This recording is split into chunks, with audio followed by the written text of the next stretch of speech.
Ow! Oh! Ow! Oi! Ouch! Oof! Ow! Let's look at what the poor medieval common soldier can actually do against massed archery. Hi folks, Mass Easton here, Schola Gladiatoria, and hopefully you've just watched Arrows vs Armour 3 with Todd and Toby and Will and all of my friends there. Absolutely fantastic. I was actually behind the scenes for the first day of it. Just brilliant project. Anyway, thank you to all of the backers for that, and obviously if you haven't seen it yet, but I'm sure you have, then go and check that out now. I'll stick a link down below. But looking at it and looking at the results, which to be honest were fascinating for me, and I hope they were for you as well, one of the questions that immediately comes up that I think that a lot of people like you watching channels like mine and Todd's will probably want to know is, what can you do if you're a late medieval common infantryman? And yes, this is the same pole axe from the video incidentally, which I lent to them for that, and it's even got some scars on it from the arrows. But what can they do when you know that you're going to be facing massed archery shooting from longbows, hitting you, wounding you potentially? What can you possibly do? So in this video, we're going to look at the context behind the common medieval infantryman and what they can do somewhat to mitigate the fact that they might have hundreds of arrows being shot at them. So I think that one of the most important takeaways from watching Arrows vs Armour 3, and in fact Arrows vs Armour 1 and 2 that went before it, was that gaps are more important than armour penetration. So while there's this fixation on what can a longbow arrow, or what can a crossbow bolt, or what can even firearms do to armour, the fact is that armour always has gaps, and that was one of the more obvious themes, I think, of Arrows vs Armour 3, because we're looking at a common infantryman who in this case had exposed male areas, a skirt, armpits. We'll talk about these a little bit later in this video, and of course he didn't have armour on his legs.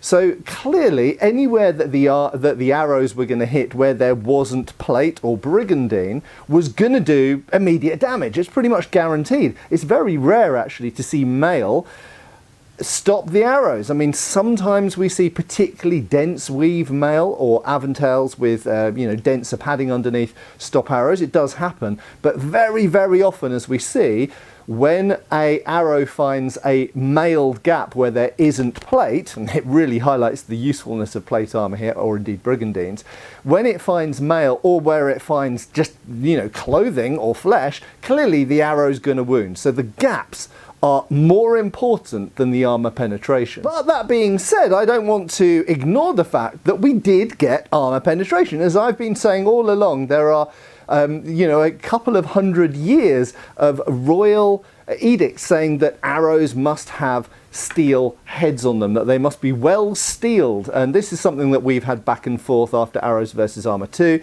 and I've done videos with Will Sherman myself and of course with Todd talking about this very issue. And the fact is that we know that English kings considered it incredibly important to have steeled, hardened arrowheads. So therefore, those heads must have been intended to pierce something. Now, on the subject of armour penetration, I want to only really say one thing about piercing of the plate. That is that sometimes it can happen, but statistically it's not actually very important, because what's important is if you're throwing thousands and thousands of arrows at the opposing army, what you're really hoping to do is penetrate mail and penetrate anything less than mail.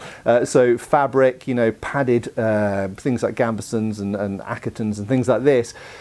Those are what statistically are going to cause most of the injuries. However, it is fair, I think, to point out that in Arrows vs Armour 3 and the previous tests, we did see plate get penetrated by arrowheads, and particularly even more now is the case now that we've got hardened steel arrowheads, type 16s and 21Bs, that do bite into plate. Now, the plates that we saw penetrated in Arrows versus Armour 3, I think the minimum was about 1.2 millimeters thick. Now, I went and looked up the measurements, the stats, for the Visby coated plates. And what's interesting is some of those plates are as thin as 0.7 millimeters. And this is true if we look at lots of other armour. Not necessarily the front of a brigandine, definitely not a helmet, or at least generally not a helmet. But sometimes arm and leg armour can be quite thin plates, as thin as, you know, 0.6, 0.7 of a millimetre, very commonly 1 millimetre, and it's not always, of course, hardened steel. It's very often in period wrought iron, or the equivalent of what we'd now call mild steel. So when you're dealing with very thin plates in certain areas, yes, sometimes an arrow will go enough through a plate. It might not kill the person, but it might wound or incapacitate them to make them far less effective on the battlefield. But enough of plate penetration. The real purpose of this video is to ask, how could a common soldier wearing equipment like we saw in Arrows versus Armour 3, how could they mitigate and minimise their risk going onto a battlefield where they knew there were going to be lots of enemy longbows? Well, before we dive into that, a very important context section. So we have to set the context before we try and answer the question. Okay, so the first thing to point out is that the figure that we see in Arrows versus Armour has a brigandine over mail, a full mail shirt, as well as plate on the arms, a very good sallet and a bever.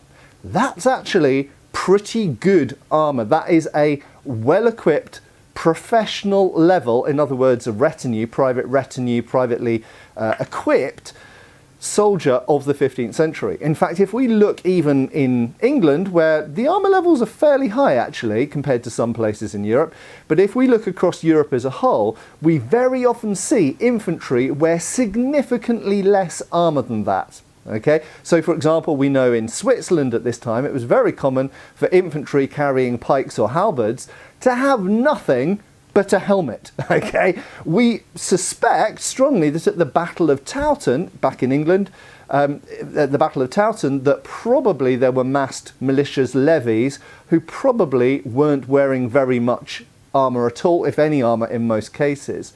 And we find this all over Europe, so it doesn't matter whether we look in, you know, France or the various German states or Scandinavia or Spain or Italy, we often find that infantry don't have as much armour as is seen in Arrows versus Armour 3.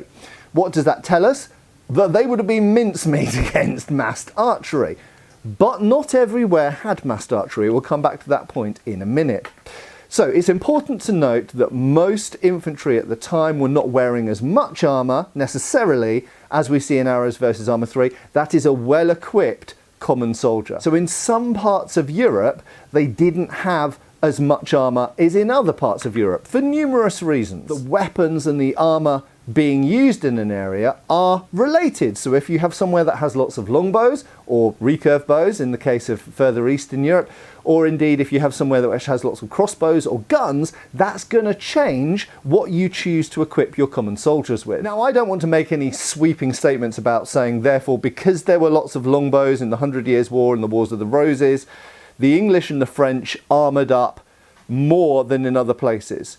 Although I might make that argument in another video, but I'm going to leave that for another time. But what is interesting, and this final thought on this part of the topic, is that when a combined German force fought at the Battle of Stoke Field in 1487, at the sort of end of the Wars of the Roses, look at what happened. The Germans got shot to pieces. They got shot to pieces by English and Welsh archers en masse. They weren't used to facing massed archery. Now, it makes a certain degree of sense that English and French and Flemish and to some degree Spanish soldiers were used to facing massed longbows. And in fact, that would have been true in Eastern Europe as well. But it wasn't necessarily true in the German states or in Italy, where massed longbows, aside from Sir John Hawkwood, weren't really used widely in those areas. Crossbows were predominantly used and firearms were predominantly used, which are very powerful weapons, but with a very slow rate of shooting. So in a place where you might be facing thousands and thousands of arrows coming away, it would make sense to wear certain types of armour that protects you. And that's what the French did, that's what the English did. However, certain nations like the Scots and the Irish couldn't necessarily provide a lot of armour for themselves economically, and the Germans who came in, the early form of the Landsknechts who fought at the Battle of Stoke-Field in 1487, presumably came with their traditional style of German armour. And it seems that this was really poorly suited to face massed English archery, because they got shot to pieces, so much so that one source describes them as looking like porcupines. So now that I've set all of the context there, in probably more detail than I originally intended, let's get into actually answering the question. What are the physical or material things that a common, let's say English or French, lowly equipped man-at-arms or common soldier, really, we're looking at common soldiers mostly here, what could they do to lessen their risk from massed longbow archery? So the first point is really blooming obvious, and it's actually said by Todd himself in Arrows vs Armour 3. Wear more armour. If there's one thing that Arrows vs Armour 3 demonstrated, it's that armour usually, pretty much most of the time, 90% of the time, works and protects you. It doesn't really matter whether, well, it does actually matter whether it's plate or mail. Obviously, plate against arrows is far more effective than mail is. However, you usually wear both in conjunction. So if you can cover as many gaps as possible, you'll notice here I am not wearing a bever down here. And this was actually a very common way of wearing the sallet for common soldiers. A lot of common soldiers didn't wear the bever because it's inconvenient and a nuisance to wear, impedes your breathing, speaking, everything else. So a lot of them left it off. So if you weren't wearing a bever, that whole lower half of the face, and note that the bever got hit a number of times in Arrows vs Armour 3, this would just be really a magnet for arrows, and anybody who could get close and aim at you would be aiming here. Okay, brilliant place to immediately kill or incapacitate someone. So anything on the face that was exposed. We'll talk about the design of helmets and that arrow slit hit in a minute. So anything that's exposed, armpits, legs, anything else, if you can armour it, if you can afford to armour it, or if your lord can afford to provide the equipment for you, then that's a good thing. It's going to massively increase your survival rate. And interestingly, that in England and France, we even see sometimes archers, who are normally regarded as people who don't necessarily wear a lot of armour, sometimes archers wear leg armour. Now, archers can't necessarily wear a lot of armour on their upper body, but legs are actually a big vertical part of your target. They're likely to get hit a lot statistically. So if you can put armour on your legs while you're shooting your bow, that will make you far more invulnerable against the enemy archers. And many times in the Wars of the Roses, where it was English versus English, but also in the 100 Years' War, we also often see arrows versus arrows. If the archers are more protected, if they can soak up a few hits and not get wounded whilst continuing shooting, they're going to overwhelm the enemy archers if they don't have such good armour. No question, the most important lesson to take away from this is wear more armour. If you're expecting to face longbows or recurve bows, wear loads of armour, because it will save your life. So the next way that the common soldier can be more protected against archery, against massed arrows flying their direction, I think often gets overlooked in these sort of arrows versus armour tests.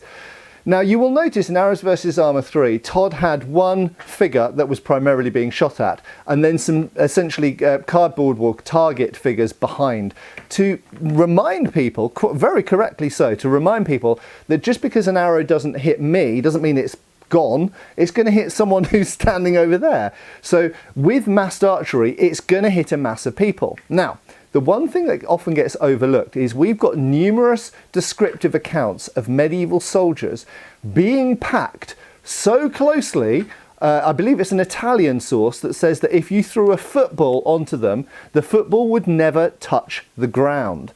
In other words, they are squished in so tight that the football would just bounce around on their helmets and stay on their shoulders. There is no gap between them. Why is that important for archery? Well, it means that because they're so tightly packed, you're less likely, for example, to be able to see the sides or any kind of openings. If they don't have back armour, you're very unlikely to see that as far as shooting at them is concerned.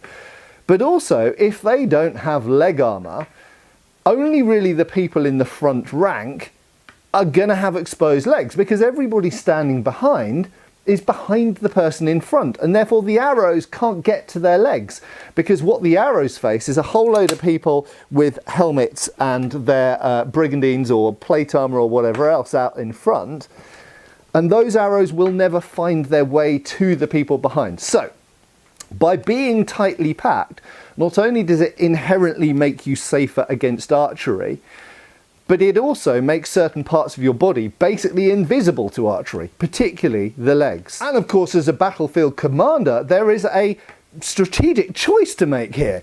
If you have 1,000 infantry and you look at them and you think, well, that 100 have got better armour than the other 900, clearly you put them at the front.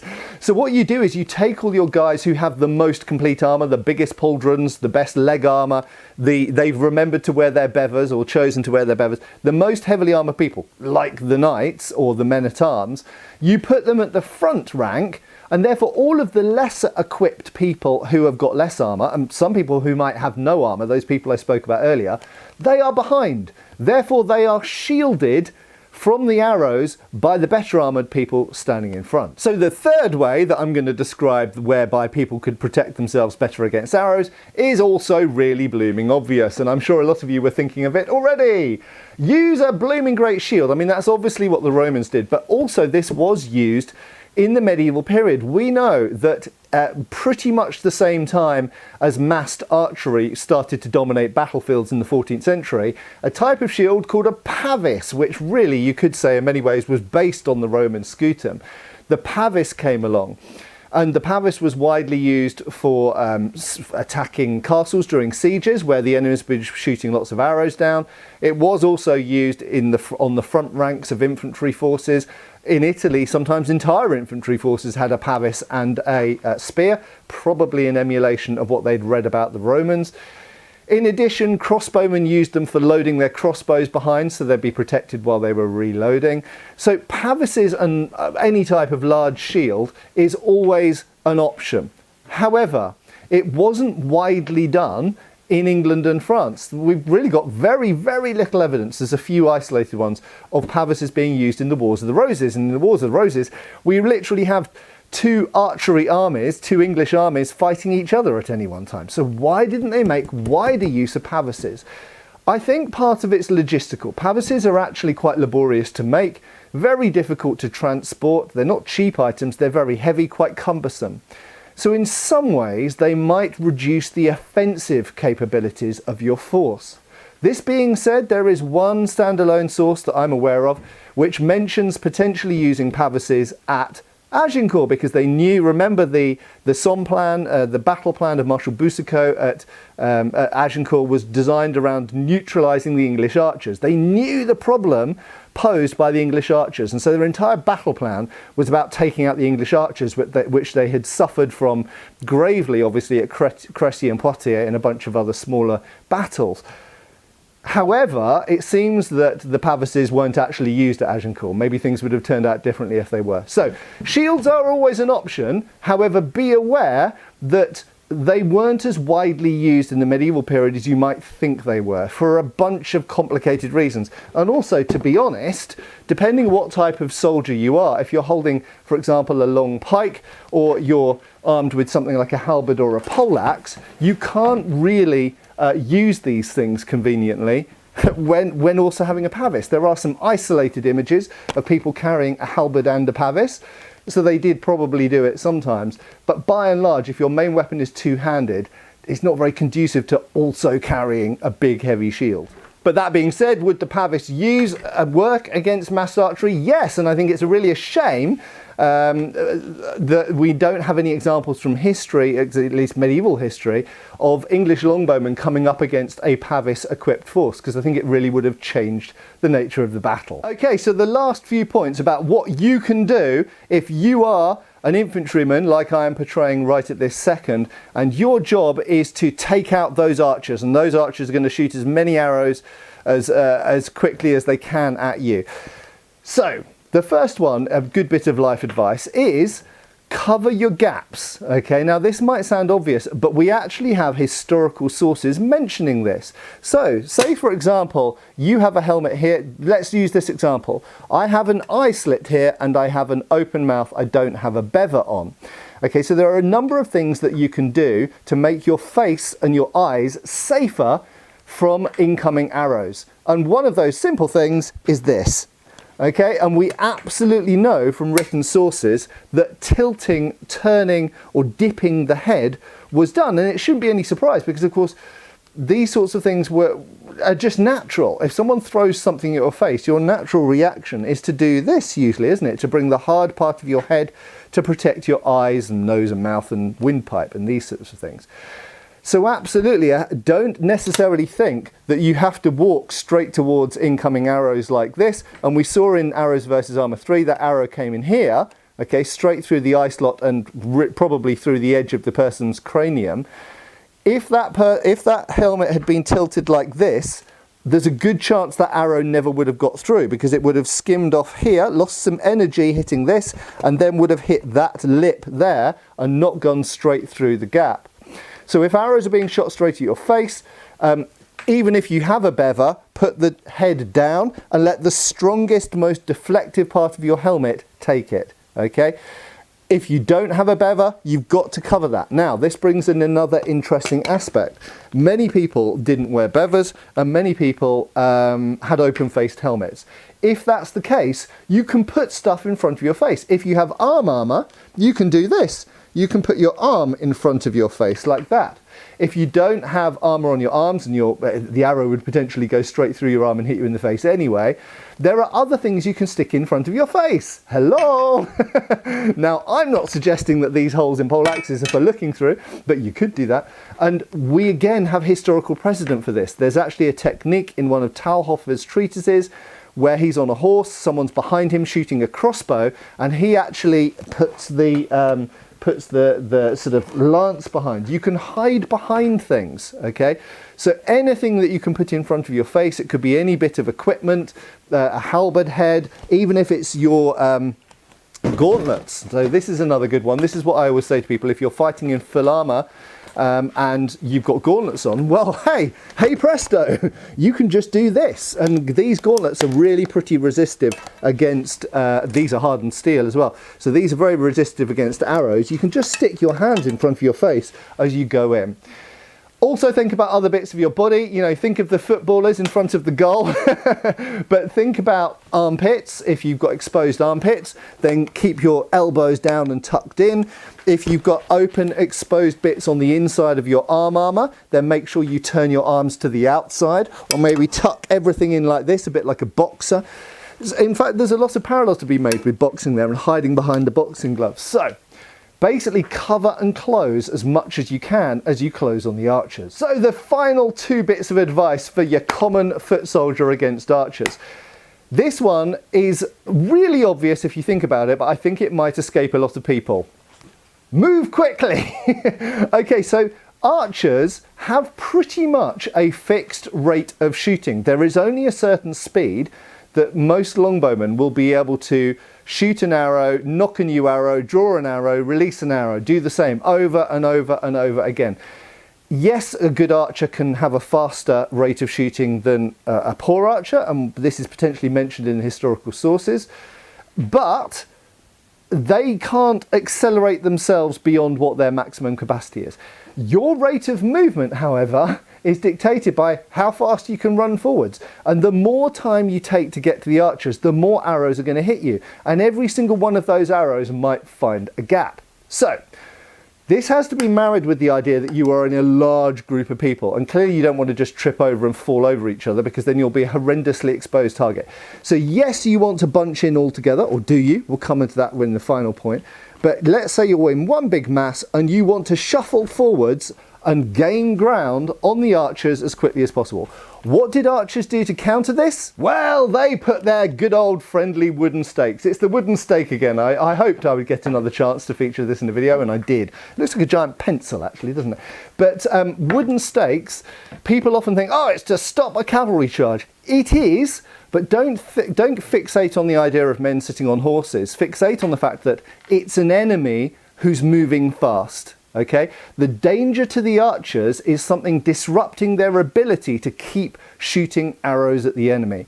And that could be fast-moving infantry. For example, fast forward to the Victorian period, 1879, the Battle of Rorke's Drift.